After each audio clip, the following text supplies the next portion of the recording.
Okay so चलो, हाँ next हम डिस्कस करेंगे common potential method in spherical capacitor. जो अभी तक पैरेलल प्लेट कैपेसिटर किया था, अब इसमें हम डिस्कस करेंगे अगर स्फेरिकल कैपेसिटर्स को हम कनेक्ट करते हैं।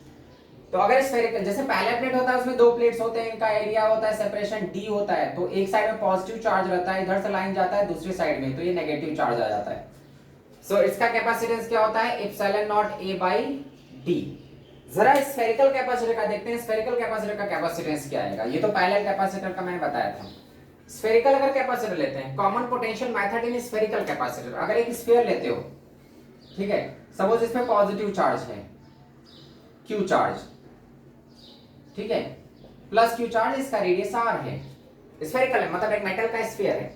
तो कैपेसिटर के लिए दो प्लेट्स चाहिए होता है, यहाँ पे तो एक ही प्लेट है, तो दूसरा प्लेट हम मानते हैं कि इनफाइनाइट, यहां से जो लाइंस जाएंगी ना वो इनफाइनाइट पे जाएंगी, जहां तक जा सकती है मैक्सिमम। तो सेकंड प्लेट को हम मान लेते हैं वो इनफाइनाइट पे होता है। सेकंड प्लेट एक्चुअली है नहीं, यहाँ पे एक ही प्लेट है, एक स्फीयर जैसा, एक मेटालिक स्फीयर है जिसपे Q चार्ज है। सेकंड प्लेट तो है ही नहीं, तो इसके ऊपर सेकंड प्लेट कुछ नहीं, तो हम सेकंड प्लेट को मानते हैं इनफाइनाइट। और इनफाइनाइट पे वोल्टेज क्या होता है, जीरो। अगर हम इनफाइनाइट पे जाते हैं, कोई भी इलेक्ट्रिक फील्ड यहाँ पे चार्ज रखा है तो उसका इलेक्ट्रिक फील्ड उसी का राउंड होता है, इनफाइनाइट पे जाएंगे तो वहां पे वोल्टेज होता ही नहीं, तो इनफाइनाइट पे पोटेंशियल क्या होता है, जीरो।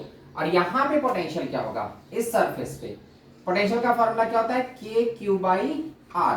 तो potential at the first plate, इस स्फेरिकल कैपेसिटर का पहला प्लेट ये सरफेस है, दूसरा प्लेट था नहीं, तो जो नहीं था तो हम उसको क्या मान लिए, इनफाइनाइट पे, ठीक है। तो इनफाइनाइट उसका सेकंड प्लेट है जहां पे कोई पोटेंशियल नहीं, यहाँ का पोटेंशियल क्या है, जीरो, V2 जीरो है। अब कैपेसिटेंस निकाल लो, तो कैपेसिटेंस का फॉर्मूला क्या होता है, Q अपॉन डेल्टा V या Q by V, C is equal to Q by V। Charge Q है, डेल्टा V, इन दोनों के बीच का पोटेंशियल डिफरेंस, तो पोटेंशियल, इसका potential difference K Q by R है और इसका तो कुछ है ही नहीं, तो वही डिफरेंस हो जाएगा। Difference is what, K Q by R. Q Q cancel कर दो, आर को ऊपर ले जाओ, और के क्या है, electrostatic constant 1/4 pi epsilon nought, तो C is equal to R ऊपर जाएगा अपॉन के क्या है 1/4 पाई एप्सिलॉन नॉट, ये 4 पाई एप्सिलॉन नॉट भी ऊपर जाएगा, तो हमको क्या मिल जाएगा 4 पाई एप्सिलॉन नॉट आर। ये हमारा फार्मूला होता है स्फेरिकल कैपेसिटर का कैपेसिटेंस, मतलब इसमें रेडियस के डायरेक्टली प्रोपोर्शनल होता है। The capacitance of a spherical capacitor, हमको यही देखना था मेन कि capacitance C is directly proportional to R, बाकी सब कांस्टेंट है, 4 पाई एप्सिलॉन नॉट की वैल्यू कांस्टेंट है, R इज द रेडियस। जैसे से उस मेटल प्लेट स्फीयर, जो स्फेरिकल मेटालिक सरफेस है ना, अगर हम उसका रेडियस चेंज करते हैं तो कैपेसिटेंस चेंज होता जाएगा। तो this capacitance is directly proportional to radius, capacitance of a spherical capacitor. तो capacitance of a spherical capacitor is directly proportional to radius. अब मतलब रेडियस जिसका ज्यादा होगा उसकी कैपेसिटी ज्यादा होगी, वो ज्यादा चार्ज स्टोर कर सकता है, जिसका रेडियस कम होगा वो कम चार्ज स्टोर कर पाएगा। तो capacitance is what, 4 pi epsilon nought R. Simple वही फार्मूला मैंने यूज किया, Q by delta V। Delta V में पहला प्लेट जो था, पहले प्लेट मतलब स्फीयर पे चार्ज Q है, तो पहले प्लेट का पोटेंशियल क्या होगा, KQ बाय R। दूसरा प्लेट है ही नहीं, जब नहीं है तो उसको इनफाइनाइट में मान लेते हैं, ठीक है। तो इनफाइनाइट पे है तो इनफाइनाइट का पोटेंशियल क्या होगा, जीरो, तो उस पॉइंट पे पोटेंशियल जीरो, तो डिफरेंस कितना है, KQ बाय R, और फाइनल पॉइंट पे पोटेंशियल जीरो है, तो difference is just KQ by R। क्यों क्यों कट गया, मैं वैसे बताया था कि जो कैपेसिटेंस होता है, जो कैपेसिटी होती है वो चार्ज पे डिपेंड नहीं करती, ना ही चार्ज ना ही वोल्टेज पे। ये R ऊपर गया और K की जगह मैंने लिखा 1/4 पाई एप्सिलॉन नॉट, ये भी ऊपर चला गया 4 pi epsilon not R। This is what the capacitance of spherical capacitor. तो हमको ये याद रखना है कि जो स्फेरिकल कैपेसिटर था उसकी कैपेसिटी उसके रेडियस पे डिपेंड करती है। अब देखो इसमें अगर मान लो एक स्फीयर को दूसरे स्फीयर से कनेक्ट करते हैं, जो हम लोगों ने पैरेलल प्लेट्स में किया था वो स्फेरिकल में करेंगे। अपने पास सपोज करो दो स्फीयर्स, फर्स्ट क्वेश्चन देखते हैं। यहाँ पे दो स्फीयर थे, एक का रेडियस है R और दूसरे का रेडियस बड़ा है 4R। इसके पास वोल्टेज V है, इसके पास 0 वोल्ट है, मतलब एक V वोल्ट था, इसका रेडियस, छोटा कैपेसिटर इसका वोल्टेज V है, और बड़ा वाला जो कैपेसिटर उसका मान लो यहाँ पे 10 वोल्ट है और इसका 0 वोल्ट पे है, और इनके बीच में एक स्विच है ऐसा। तो जब तक स्विच ऑफ रहेगा ये अपना चार्ज इसको नहीं देगा, ठीक है। जैसे हम स्विच ऑन करेंगे ये चार्ज देने लगेगा, तो कब तक चार्जिंग होगी, बड़ा वाला एकदम भिखारी है, गरीब है एकदम, रेडियस तो बड़ा है, कैपेसिटी तो बहुत बड़ी है, लेकिन उसके पास वोल्टेज ही नहीं है, तो इसके पास कोई चार्ज नहीं, चार्ज केवल इसके पास है। जब इसको स्विच ऑन करेंगे तब दोनों के पास चार्ज आएगा।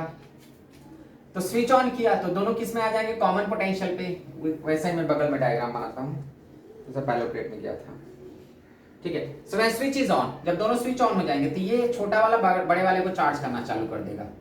इसका रेडियस कितना है R, उसका रेडियस कितना है 4R, दोनों आ जाएंगे कॉमन वोल्टेज V डैश पे। फर्स्ट वाले के पास 10 वोल्ट था, दूसरे वाले के पास वोल्टेज था ही नहीं, व्हेन स्विच इज कनेक्टेड, अब ये हाई वोल्ट वाला कैपेसिटर 0 वोल्ट के साथ रह नहीं सकता, तो मतलब उसको वोल्टेज मतलब उसको चार्जिंग चालू कर देगा। अब यहाँ पे देखो इसके पास केवल चार्ज है, इसके पास कुछ नहीं है, इज इक्वल टू बाद में दोनों के पास आ जाएगा Q1 प्लस Q2। फिर से मैं वही काम कर रहा हूँ, चार्ज ही मैं कंजर्व कर रहा हूँ। तो Q plus 0 is equal to Q1 plus Q2। Q क्या होता है CV, इसकी कैपेसिटी मालूम नहीं है हमको, इसका क्या रेडियस मालूम है। तो रेडियस मालूम है तो हमको एक चीज का तो आइडिया है कि अगर इसका कैपेसिटेंस C होगा तो इसका फोर्स C होगा। C दिया नहीं है, रेडियस भी नहीं दिया, एक्सप्रेशन दिया है, तो मैंने इसका C मान लिया, तो इसका क्या हो जाएगा 4C।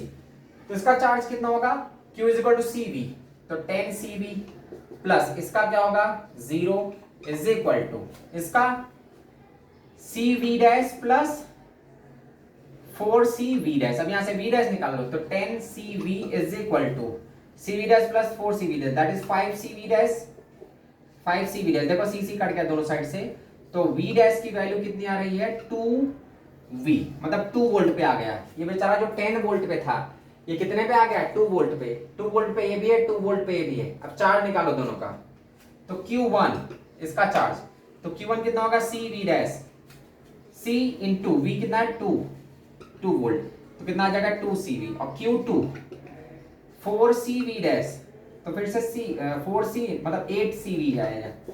तो इसके पास 10CV का चार्ज था, इसके पास कुछ चार्ज था ही नहीं। फर्स्ट के पास 10CV का चार्ज था, सेकंड के पास चार्ज नहीं। जब हमने स्विच ऑन कर दिया तो जो बड़ा वाला स्फीयर था उसने ज्यादा चार्ज को खींचा। इसने कितना खींच लिया, इससे 8CV खींच लिया। इसके बाद बचा कितना, केवल 2CV। जो ज्यादा चार्ज था पहले उसके पास, उसकी कैपेसिटी लो थी ना, छोटा सा था बेचारा, इसको बड़े को हेल्प करने के चक्कर में। मान लो एक बहुत अमीर आदमी है, उसका बड़ा दिल में एक दिन आया कि एक बहुत बड़ा झोपड़पट्टी है, उसको मैं सबको पैसा दूंगा, तो खुद गरीब हो जाएगा। क्योंकि झोपड़पट्टी का एरिया क्या है, बहुत ज्यादा, वहां पे बहुत ज्यादा 1 लाख लोग रहते हैं, तो अगर वो थोड़ा सा पैसा भी देगा तो खुद गरीब हो जाएगा।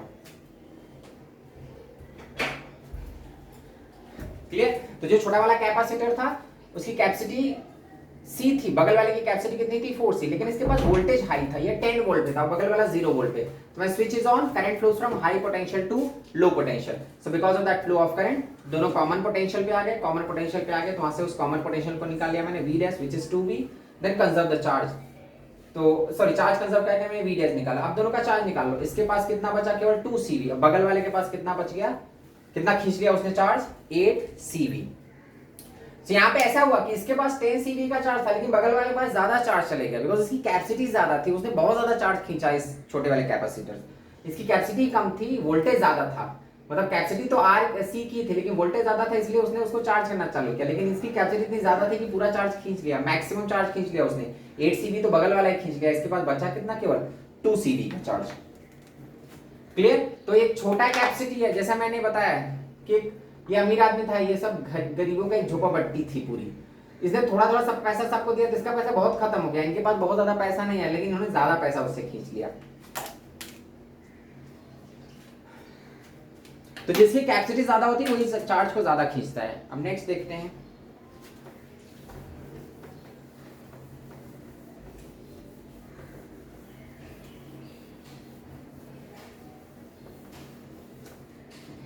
Second question. फिर से यहाँ पे हमारा एक छोटा सा कैपेसिटर, इसका रेडियस R है, इधर बगल वाला 2R है, यहाँ पे एक स्विच है।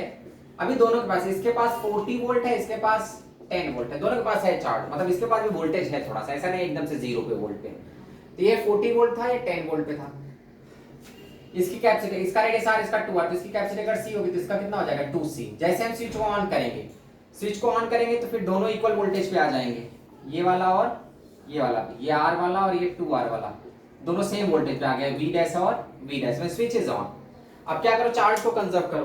पहले वाले के पास चार्ज मतलब Q1, इसके पास भी चार्ज था, Q2 is equal to Q1 dash plus Q2 dash, मतलब स्टार्टिंग में भी दोनों के पास चार्ज थे, Q1 plus Q2 is equal to charge of this plus charge of this, that is Q1 dash plus Q2 dash.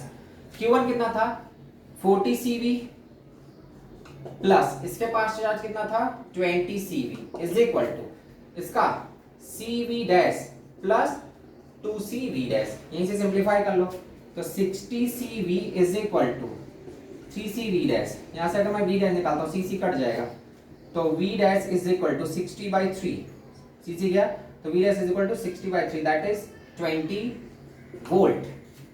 मतलब ये 40 volt पे था, ये 10 वोल्ट पे था, कॉमन पोटेंशियल उनका 20 वोल्ट, ये 10 वोल्ट सॉरी ये 20 वोल्ट फॉल कर गया और 10 वोल्ट राइज किया। अभी बड़ा वाला था ना, इसने अपना बेचारा 20 वोल्ट उसको दे दिया, 20 वोल्ट से फॉल कर गया, लेकिन उसको केवल कितना बढ़ा पाया, 10 वोल्ट ही। तो कॉमन पोटेंशियल कितना आ रहा है, 20 वोल्ट दोनों का।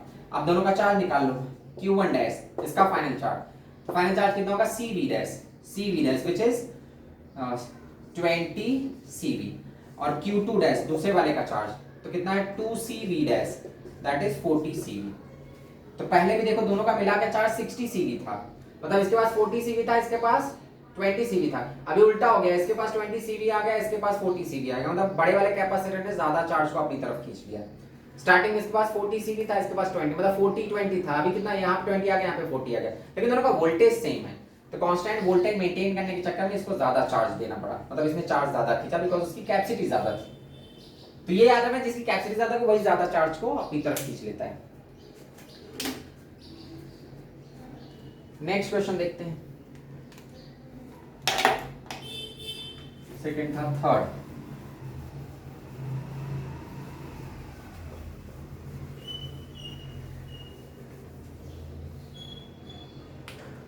थर्ड क्वेश्चन, यहाँ पे एक स्फीयर है जिसका रेडियस है 2r, उसके बगल में एक स्फीयर है जिसका रेडियस ज्यादा है, मान लो ये 4r है, ये 10 वोल्ट पे है और ये ज्यादा है 20 वोल्ट पे। अभी वो बगल वाला राइट साइड वाला कैपेसिटी भी ज्यादा है और इसका वोल्टेज भी ज्यादा है स्टार्टिंग में। तो ये 10 वोल्ट पे है, first capacitor is at 10 volt, second capacitor is at 20 volt, मतलब that second capacitor is at high potential. तो जब हम स्विच को ऑन करेंगे ना तो करंट उल्टा फ्लो करेगा, सेकंड से इधर की तरफ आएगा, because that second capacitor is a high volt and the first capacitor is at low volt, so current flows from high potential to low. अब करंट इस डायरेक्शन में आएगा, तब तक करंट फ्लो करेगा जब तक दोनों इक्वल वोल्टेज पे नहीं आ जाते, दोनों को इक्वल वोल्टेज पे बनाओ। ये बड़ा वाला कैपेसिटर, इसका रेडियस कितना था 2r, इसका रेडियस था 4r। अब ये v डैश पे आ गया, ये भी v डैश, जब तक दोनों कॉमन पोटेंशियल पे नहीं आते करंट चालू रहेगा, करंट कॉमन पोटेंशियल पे आने के बाद खत्म, जीरो करंट। अब फिर से इक्वेट कर लो, वोल्टेज को मैं इक्वेट करता हूं, तो यहां पे कितना हो जाएगा, फिर से चार्ज, दोनों के पास चार्ज था, तो Q1 plus Q2 is equal to, final में भी दोनों के पास चार्ज है, so Q1 dash plus Q2 dash, equate करो Q1 फर्स्ट का चार्ज। तो अगर इसका रेडियस 2r है, उसका 4r, तो अगर इसकी कैपेसिटी में इसको मैं 2c ले लेता हूं, इसको 4c, ये वही है 2c और 4c, रेडियस के बेसिस में मैंने ले लिया, c वैसे भी कैंसिल हो जाएगा। तो Q1 इसका तो कितना हो जाएगा 2 into 10 that is 20 CV plus उसका कितना होगा 4 into 20 80 CV is equal to charge of this 2 CV dash plus charge of this 4 CV dash, simplify करो 20 CV plus 80 that is 100 CV is equal to 6 CV dash, C cut गया तो V dash की value भी आ गई, V dash is equal to जो common potential आ रहा है V dash is equal to 100/6 voltage, या V dash is what 50/3 volt, दोनों ही कैपेसिटर 50/3 वोल्ट पे आ गए। Now find the charge, final charge इनका निकाल लो, पहला वाला तो मालूम ही हमको इनिशियल चार्ज, फाइनल चार्ज निकाल लेते हैं। Q1 डैश कितना होगा 2 CV डैश, तो कितना हो जाएगा 100/3 microcoulomb, sorry 2 CV dash, V dash 100/3 CV, और Q2 dash is equal to second वाले पे कैपेसिटर 4 CV डैश, तो 4 CV डैश पुट तो 5 4 जा 200/3 CV। तो देखो जो 100 CV था वो अभी इनमें बटा हुआ है, इसको 100/3 CV मिला है, इसको 200/3, दोनों को ऐड करोगे तो फिर से 100 CV आ जाएगा। तो दैट चार्ज इज डिस्ट्रीब्यूटेड, ये हाई चार्ज, वो वाला सेकंड वाला हाई चार्ज हाई वोल्टेज पे था, फर्स्ट वाला लो वोल्टेज पे। हम चार्ज नहीं देखेंगे कौन किधर कितना चार्ज था, हम केवल वोल्टेज को देखेंगे, जो हाई वोल्ट पे है उधर से करंट लो वोल्टेज की तरफ आएगा, चार्ज किधर कुछ भी हो अपने को उससे कोई मतलब नहीं। Current always flows from high potential to low potential, charge के केस में नहीं, कैसा नहीं हाई चार्ज लो चार्ज देखने लगे, चार्ज किधर कुछ भी हो current flows from high potential to low potential. और हमको ध्यान देना है कि चार्ज को कंजर्व करना है, बिकॉज ये कैपेसिटर वो अपना चार्ज निकाल के दूसरे को दे रहा है, ये कोई पावर सप्लाई नहीं है जो कैपेसिटर को चार्ज भी कर देगा और खुद भी हाई वोल्ट पे रहेगा। इस केस में क्या हो रहा है, कैपेसिटर स्टोर्ड चार्ज दूसरे को दे रहा है, तो अगर वो स्टोर्ड चार्ज दूसरे को देता है तो खुद डिस्चार्ज होने लगता है। क्लियर? चलो अब नेक्स्ट देखते हैं, अगर थर्ड का फोर्थ क्वेश्चन देखते हैं। अगर मान लो एक कैपेसिटर ऐसा है, ऐसे भी क्वेश्चंस आते हैं कि मान लो वाटर ड्रॉप है वो टूट गया है बहुत सारे ड्रॉपलेट्स में, ऐसे भी क्वेश्चन बहुत बार पूछे हैं।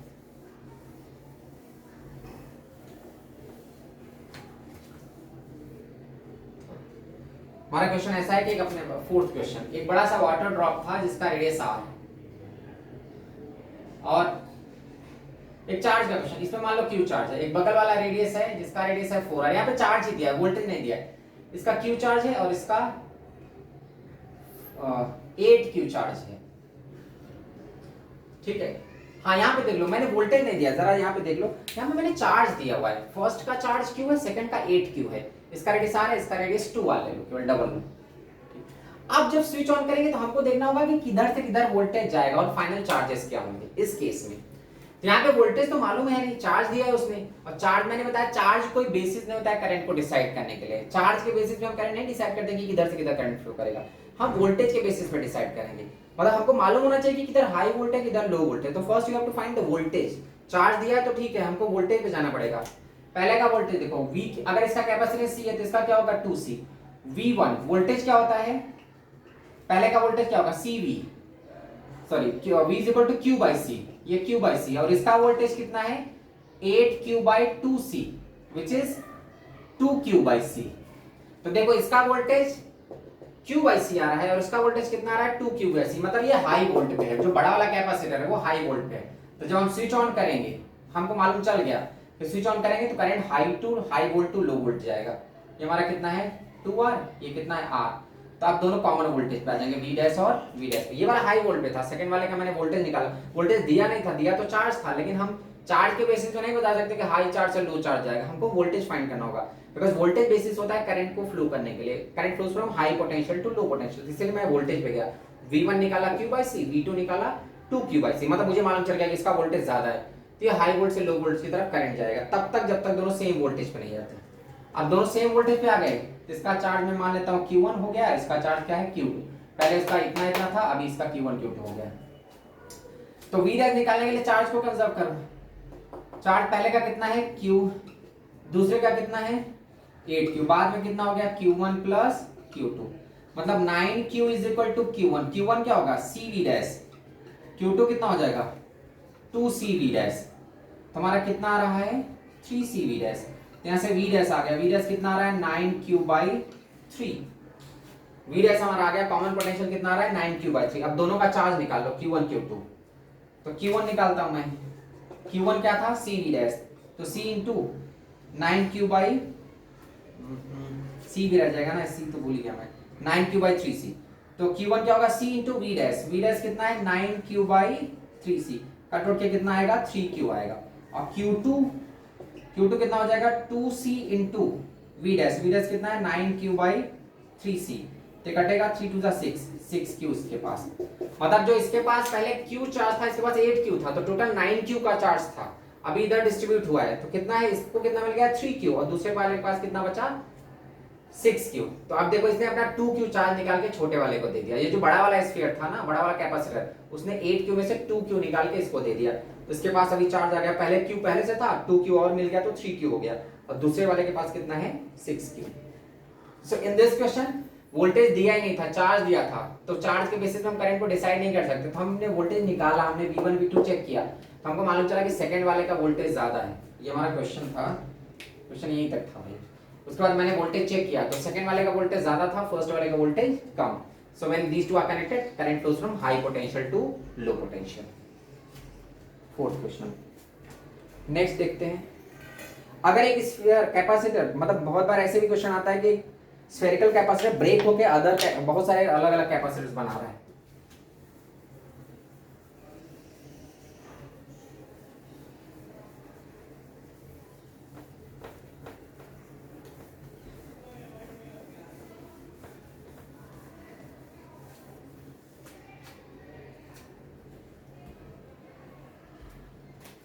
फिफ्थ क्वेश्चन, अगर मान लो हमारे पास एक कैपेसिटर है जिसका रेडियस R है, ठीक है, इसका चार्ज है Q नहीं, इसका वोल्टेज है V।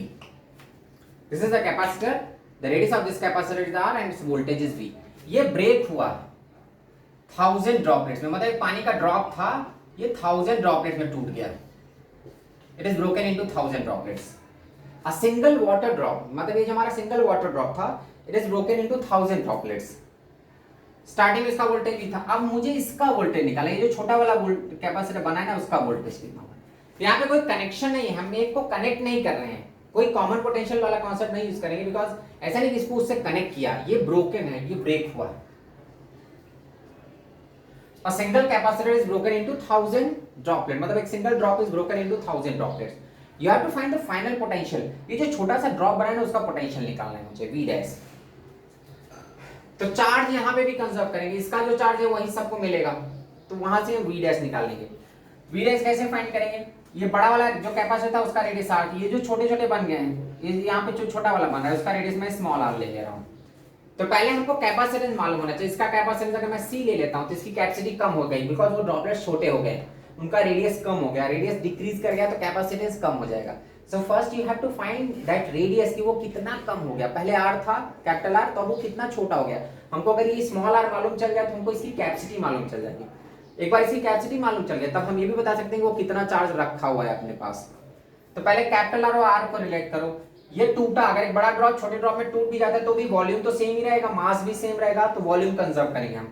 V1 is equal to V2, V1 पहले का वॉल्यूम, वॉल्यूम कितना है बड़े वाले का 4/3 pi r cube is equal to V2, इन सब का वॉल्यूम। तो एक का रेडियस स्मॉल r है तो एक का वॉल्यूम क्या होगा 4/3 पाई स्मॉल r क्यूब, लेकिन ऐसे 1000 है 1000 है तो उसको 1000 से मल्टीप्लाई कर दो। देखो 4/3 पाई 4/3 पाई दोनों साइड कैंसिल हो जाएगा, हमको क्या मिल जाएगा r cube is equal to 1000 small r cube. अगर दोनों को हम क्यूब रूट लेते हैं तो r क्या हो जाएगा 10 स्मॉल r, मतलब जो स्मॉल r की वैल्यू है वो कैपिटल R से 1/10 है।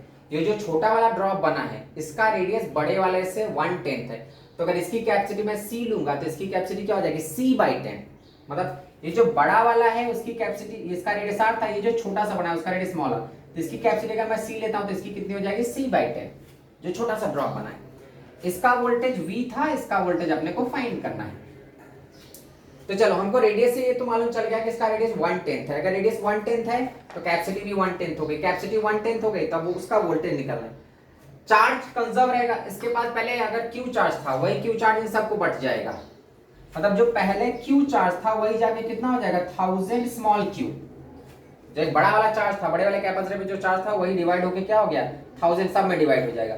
तो एक स्फीयर को अगर मैं इसका निकालता हूं इसका V डैश, तो V डैश क्या होगा Q/C डैश, जो बदला हुआ कैपेसिटेंस है, V dash is equal to Q/C dash. Q कितना है हमारा जस्ट Q टोटल चार्ज का 1000 पार्ट उसको मिला है, बिकॉज एक चार्ज पूरा 1000 में डिस्ट्रीब्यूट हो गया, एक बड़े वाले कैपेसिटर का चार्ज 1000 में चले गया, तो एक कैपेसिटर एक छोटे ड्रॉप को कितना मिला है Q/1000 divide by C dash, उसकी कैपेसिटी भी बेचारे की कम है, कितनी है केवल C/10 ही है, तो अगर सिंपलीफाई करो V डैश तो ये 10 जाएगा, कितना हो जाएगा Q/C इंटू 1/100, और ये जो Q/C है यही तो स्टार्टिंग वाला वोल्टेज था, ये V अगर इसका चार्ज Q है तो V इज इक्वल टू क्या होगा Q/C, तो ये हमारा Q/C V है स्टार्टिंग वाला वोल्टेज, तो कितना गया V/100, मतलब बड़े वाले स्फीयर का पोटेंशियल V था, जो ब्रेक होके छोटे छोटे स्फीयर्स बनाए, उन छोटे वाले स्फीयर में वोल्टेज कितना है V/100। तो ऐसा हुआ क्यों, बिकॉज जो बड़ा वाला चार्ज था एक ड्रॉप को केवल चार्ज कितना मिला 1000 पार्ट, बिकॉज एक सिंगल चार्ज 1000 में डिवाइड हो गया है, तो एक ड्रॉप को कितना चार्ज मिला Q/1000 चार्ज मैंने कंजर्व किया। सेकंड कैपेसिटेंस भी बदल गया, एक तो उसको चार्ज भी कम मिला, उसकी बेचारे की कैपेसिटी भी कम है, कैपेसिटी कितनी है 1/10 है। कैसे हमको मालूम चला, हम रेडियस के बेसिस पे निकालेंगे, यहाँ पे रेडियस 8 था तो 1000 में ब्रेक हुआ तो मैंने वॉल्यूम कंजर्व करके रेडियस निकाला, तो वॉल्यूम कंजर्व करके रेडियस निकाला तो हमको मालूम चल रहा है रेडियस 1/10 है, मतलब ये छोटे वाले ड्रॉप का रेडियस 1/10 है, अगर रेडियस 1/10 होगा तो कैपेसिटी भी 1/10, मतलब जो बड़े ड्रॉप से छोटा ड्रॉप मिला उसको पहली बात तो चार्ज 1000 पार्ट मिला, मतलब Q चार्ज 1000 में डिवाइड हो गया, उसको Q/1000 मिला, उसके बाद उसकी कैपेसिटी भी कम है, तो वही दोनों मैंने यूज कर लिया, उसका चार्ज छोटे वाले ड्रॉप का चार्ज उसको कितना मिला था पूरे हिस्से का 1000 पार्ट, और उसकी कैपेसिटी भी बेचारे की कम हो गई, बिकॉज रेडियस 1/10 हो गया तो कैपेसिटी भी 1/10 हो गई, कैपेसिटी कितनी हो गई C/10। अगर इसको हम सिंप्लीफाई करते हैं तो we are getting Q/C into 1/100। अब Q/C कैपिटल Q/कैपिटल C, तो कैपिटल Q/कैपिटल C स्टार्टिंग वाला वोल्टेज था, जो बड़ा वाला स्फीयर था उसका वोल्टेज कितना था total charge upon total capacitance, तो उसकी जगह मैंने V लिख दिया, मतलब अगर बड़े वाले स्फीयर का वोल्टेज V था तो जो छोटे छोटे ड्रॉप बने हैं उन सब के पास कितना कितना वोल्टेज है V/100।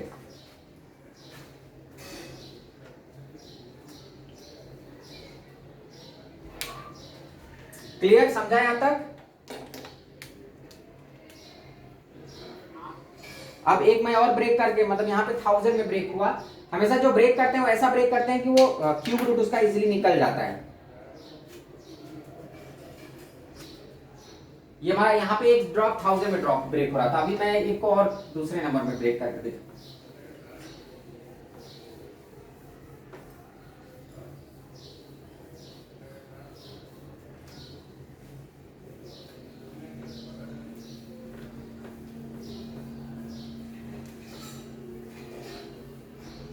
नेक्स्ट क्वेश्चन देखो फिर 6th क्वेश्चन। यहाँ पे एक ड्रॉप है जिसका रेडियस r है, इसका चार्ज 4q मैंने दिया है, मतलब यहाँ पहले से चार्ज मैंने 4q रखा है and is broken into 64 droplets. 64 drop में टूट के बना है। इसका वोल्टेज v था, तो find the voltage of this drop. जो छोटा सा ड्रॉप बना है उसका वोल्टेज बताओ। एक बड़ा सा अपने पास स्फेरिकल ड्रॉप था, स्फीयर था जिसका चार्ज 4q था। 4q मैंने लिया, q नहीं लिया मैंने, रैंडम 4q दे दिया है और इसका रेडियस r था। It is broken into 64 droplets, छोटे-छोटे 64 ड्रॉपलेट्स में टूट गया है। अब उसे एक ड्रॉप का वोल्टेज बताना है अपने को। तो पहले फिर से हम ये रेडियस निकालेंगे, उसकी कैपेसिटी कितनी है। तो रेडियस के लिए वॉल्यूम कंजर्व करो, 4/3 pi r cube is equal to 64 4/3 pi small r cube. तो r is equal to 4 small r आ जाएगा। मतलब हमको मालूम चल गया है कि जो छोटा वाला ड्रॉप है उसका रेडियस 1/10 है। Small r is what, capital R by 10। मतलब जो बड़े वाले का कैपेसिटेंस C है तो छोटे वाले का C डैश कितना हो जाएगा, C बाई 1/10 नहीं 1/4 है भाई, C बाई 4। तो बड़े वाले का कैपेसिटेंस अगर C है तो छोटा वाला जो ड्रॉप बना है उसकी कैपेसिटी कितनी है, केवल 1/4। तो C dash is equal to C by 4। हमको V डैश निकालना है। हाँ, तो V dash is equal to छोटे वाले ड्रॉप का पोटेंशियल, छोटे वाले ड्रॉप का चार्ज डिवाइड बाय उसका कैपेसिटेंस C डैश। चार्ज हमको मालूम है चार्ज कंजर्व होगा, पहले चार्ज 4q था, अभी 64 में बटा है, मतलब 4q का 64 पार्ट में डिवीजन हो जाएगा। तो q की स्मॉल q की वैल्यू कितनी हो जाएगी, 4q का 64 में डिवीजन होगा तो उसको एक पार्ट मिलेगा, बिकॉज वो जो 4q है वो सबको देगा इक्वली, हर एक ड्रॉप को, छोटे जितने भी छोटे ड्रॉप हैं सबको इक्वली चार्ज देगा। तो टोटल उसके पास था कितना 4q, कितने में बांट दिया उसने, 64 में। तो एक ड्रॉप को कितना चार्ज मिला, 4q बाई 64। और उस बेचारे का कैपेसिटेंस कितना है, C बाई 4। बस इसी को सिंप्लीफाई कर लो, ये 4 4 जा 16q डिवाइड बाई 64 C। तो कटेगा तो V dash is equal to कितना हो जाएगा, 1/4q बाई C। ठीक है, अब देखो ये 1/4q बाई C है। ठीक है, हम इसको V नहीं बोल सकते बिकॉज ये V है ही नहीं। V जो स्टार्टिंग का वोल्टेज था, स्टार्टिंग का वोल्टेज कितना था, V is equal to C 4q by C था, ये हमारा q बाई C। तो हम इसको अगर ऐसा फॉर्मेट चेंज करते हैं, मैं इसको ऐसा लिख सकता हूँ 1/16 4q बाई C। और ये जो 4q बाई C था यही तो इनिशियल वोल्टेज था उस बड़े वाले कैपेसिटर का, जिसको मैं V लिख रहा हूँ। तो V dash is equal to क्या हो जाएगा, V बाई 16। तो अगर एक बड़ा सा इसमें ब्रेक होता है 64 में, तो हर एक छोटे ड्रॉप को कितना वोल्टेज मिल रहा है, उस बड़े वाले का 1/16 पार्ट। यहाँ पे देखो जो मेरा आ रहा था ना, तो मैं ऐसा नहीं कि q बाई C की जगह फटाक से V लिख दिया। V जो इनिशियल वोल्टेज था वो कितना था, total charge, total initial charge divide bye it's capacitance. तो इनिशियल चार्ज 4 था, उस 4 को लाने के लिए मैंने 4 से मल्टीप्लाई किया।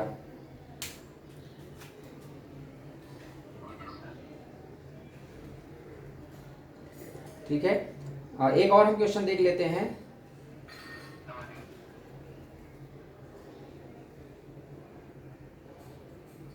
ठीक है, एक लास्ट क्वेश्चन 6th क्वेश्चन था ये, एक और 7th क्वेश्चन देख लेते हैं।